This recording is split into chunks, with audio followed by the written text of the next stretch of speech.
What's up, everyone, and welcome back to my channel with the addition of Zack Snyder's Justice League into the DCEU franchise. It is time for an updated rank list. Don't forget to let me know down below where Justice League falls for you and all of the other DC films. So we're starting at number 10 at the bottom. I'm already smelling the controversy when I reveal to you. This should be no surprise. If you guys know me and watch my channel, you know where this movie falls for me. Number 10 for me is Aquaman, and I have a reason for this. It is justified. I've now tried to watch Aquaman 3 times, 3 separate times, and every single time I have fallen asleep. If a movie is not keeping my attention, it automatically goes to the bottom. It doesn't matter if there's other movies in the franchise that are way worse than that one. Obviously, there are worse movies in this franchise, but those kept my attention for some reason.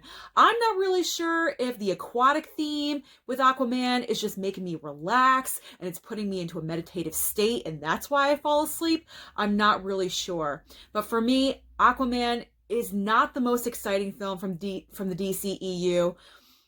And I'm disappointed in it. I gotta be honest. I don't know how this movie made over $1 billion over all of the other movies that I think are better. It's Aquaman. Aquaman is at number 10. Let's move on to number 9. The second from the bottom. It's gotta be Justice League. Okay, I'm calling it Justice League. It's the original Justice League, finished directing by Joss Whedon. I don't even like to put Zack Snyder's name on it because after watching the real Justice League, 2017 Justice League just does not want to be associated with Zack Snyder whatsoever. So it is Justice League to me. We know why this film is at the bottom. It is a hot mess of editing and it's confusing. After seeing the redone version, you see all of the mistakes that Joss Whedon made, that the studio wanted done. It just did not live up to the expectations of the Justice League. This is the Avengers of the DC world. All of your characters finally coming together to take part in an epic battle. It did not work. It did not work. It was botched. It was butchered. We know what it is. It was horrible. Let's move on. In the number 8 spot, I actually flipped my 7 and 8 from my last ranking. So at number 8 for me currently is Suicide Squad. The big reason why Suicide Squad is more towards the bottom is because of the lack of action, and also Jared Leto's Joker is not the best of the bunch that we have ever seen. The reason why it's at number 8 for me, or it was number 7, it did fall to number 8, is because of Margot Robbie's brilliant portrayal of Harley Quinn. She is my favorite DC female villain. I think she's fantastic. The way Margot Robbie portrays her is dead on accurate. I can't see anyone else playing that part. I never want her to stop doing it. And I'm so looking forward to The Suicide Squad, the follow-up, James Gunn directing, because I feel like with a sharp, brand new director that knows how to control a weird pack of misfits. He did it in Guardians, and I think he's going to do very well with The Suicide Squad. So we're going to see where that falls in that ranking. But currently, right now, Suicide Squad is at number 8. So that means number 7 for me is Birds of Prey. Why did they switch? Well, after thinking about it, Birds of Prey does have a little bit more action sequences. I'm not saying that Birds of Prey is a great movie by any means. There's problems. I am irritated with it at moments. But again, Margot Robbie does save it with her portrayal of Harley Quinn. However, I thought there were way too many female influences, way too many females in the charge of this movie.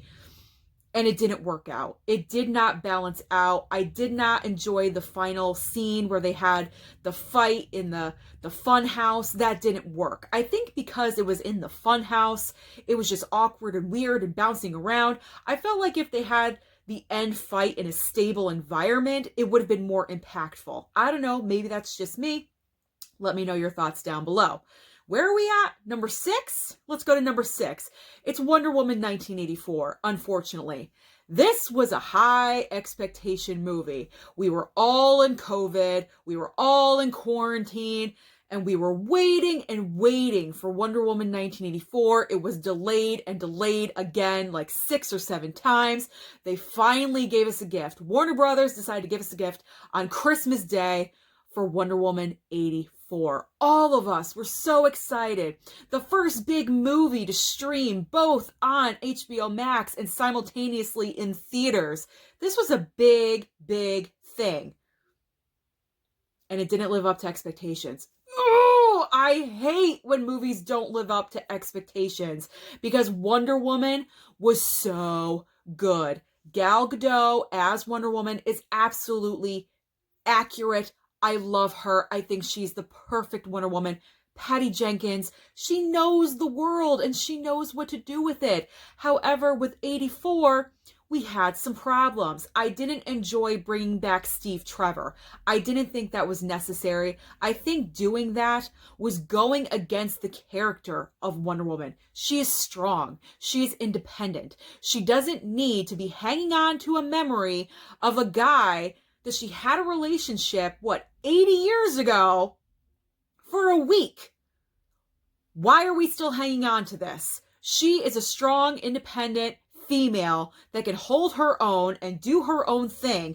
I just felt like having that Steve Trevor cliche kind of just made her look weak. I didn't enjoy that whatsoever. I understand where they were trying to go, but it didn't pull off whatsoever. It just didn't come across correct. And also you had 2 villains. I thought the main villain was going to be Cheetah, Kristen Wiig's character. Looking forward to it. I wanted to see that epic battle. No, we had 2 villains. I even forget the other villain's name, but Pedro Pascal's character. And he was the dominant one. Cheetah kind of fell along to the wayside, and I don't like multiple villains. If you're going to do multiple villains in a comic book movie, it's got to be done correctly. It has to be done smart. And with 84, it just wasn't. It wasn't done the right way. It wasn't balanced correctly. So because of this, it lands at number 6. We're cracking into the top 5. At number 5 is Batman v Superman. I know. Some people say this is one of the worst movies, but compared to the ones I just listed, Batman v Superman really isn't that bad. Does it have flaws? Yes, it does. I love the opening. I love the opening because we are seeing from Batman, Bruce Wayne's perspective, what is the ending of Man of Steel. And seeing Superman fighting, what's his name? I forget. But the end fight of Man of Steel in the sky, from Batman's perspective, from the ground, looking up and thinking, what are we doing here? Do we really want this guy around because he's wrecking everything? And I just thought that was a genius thing to do. Plus, you're connecting the movies from Man of Steel to Batman v Superman. And then that carried over to Zack Snyder's Justice League. That is why Zack Snyder is so good at what he does. He just links his movies together seamlessly, and I really enjoy that. There are some problems with Batman v Superman. You know, the whole Martha thing and whatever. Like, Batman was so head-on about destroying Superman, and then all of a sudden, because both of their moms are named Martha, they have this bond. And then all of a sudden, a 180 happens, and now they're best friends. Is that a problem? Yes, of course. And then you also have a weak villain in Jesse Eisenberg as Lex Luthor Jr., whatever he is. I mean, come on. He's one of the worst villains ever. But overall, Batman v Superman is not horrible. It did give us our introduction to Gal Gadot as Wonder Woman. She has her epic entrance scene. You cannot tell me that you don't love that every single time you watch it. And she goes like that. It's awesome. It's amazing. And the warehouse fight scene with Batman, it does rank up there as one of the best. At number 4 for me is Shazam. Shazam! It's a good time. It's a great time. Zachary Levi is perfectly cast as Shazam. He had the comedy. He had the strength. He just had the chemistry with all the other kids. My one big problem with this movie is that there was a lot going on all at the same time. There was a lot of plot lines that all had to be balanced. Again, it's a balance issue. I feel like the last 20 minutes could have been saved for the sequel. Once all of the foster children turned into superheroes, I thought maybe that was too much. Maybe that should have been saved for the next movie. Wow. But overall, I enjoy Shazam. It's a great time. It's so different from all the other DC films. And that is something that makes the DCEU stand out, is that every single film is different.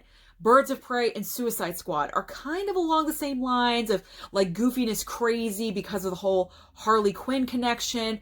And then Zack Snyder's movies, they look different versus Patty Jenkins' Wonder Woman. I can appreciate for what DC is trying to do, but not all the time is it successful. Shazam, on the other hand, is so high on my list because it's fun, it's playful, it's sympathetic, you're feeling for these foster kids and the chemistry. It's a good time. It's just an overall good time. Just a little nitpicks about that movie. But overall, I love Shazam. I think it's a great movie. Going into the number 3 is Man of Steel. Man of Steel, Superman's first movie. This was actually my number 1 at one point, and then it went down. And because of Justice League, it got brought down again. So now it's sitting at the number 3 spot. I really don't have big complaints about this film because it's done extremely well. Zack Snyder's first DCEU film, and he hit it out of the park, in my opinion. Great origin story for Superman. We had the whole background with Russell Crowe being his father. Loved all of that. Loved that. The only thing I can really complain about is the very end, the fight scene. It just is kind of long. It kind of goes on forever, but honestly, it's a great film. So it sits at my top 3. The big question is, though, is number 1 Wonder Woman or is it Zack Snyder's Justice League? Well, in the runner-up spot is Zack Snyder's Justice League. What an epic cinematic event that was. 4 hours. I was so excited to watch it. I have to say, I woke up earlier in the day and I had intended to watch it later on with my parents, and I woke up early. I watched the first 20 minutes. I had to sneak a peek. I had to. I was crying within the first 20 minutes because I knew just in that first 20 minutes that the film was different. It had a different tone. It had different music. It was well written. It had longer scenes, extensions. Just by doing that, I knew that this film was going to be a masterpiece, and it did not let me down. Those 4 hours really flew by. Well, it didn't fly by, but it was steady. I was never looking at the clock being like, oh my God, is this done yet?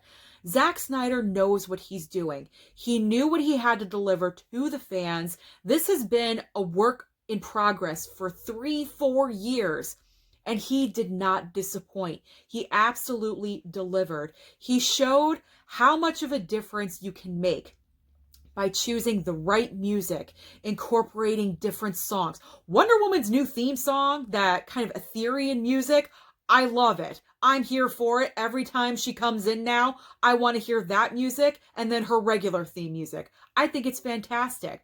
The bond that they all had, the fight scenes were fantastic. The only thing that I have a little bit of question about, the last scene with Joker.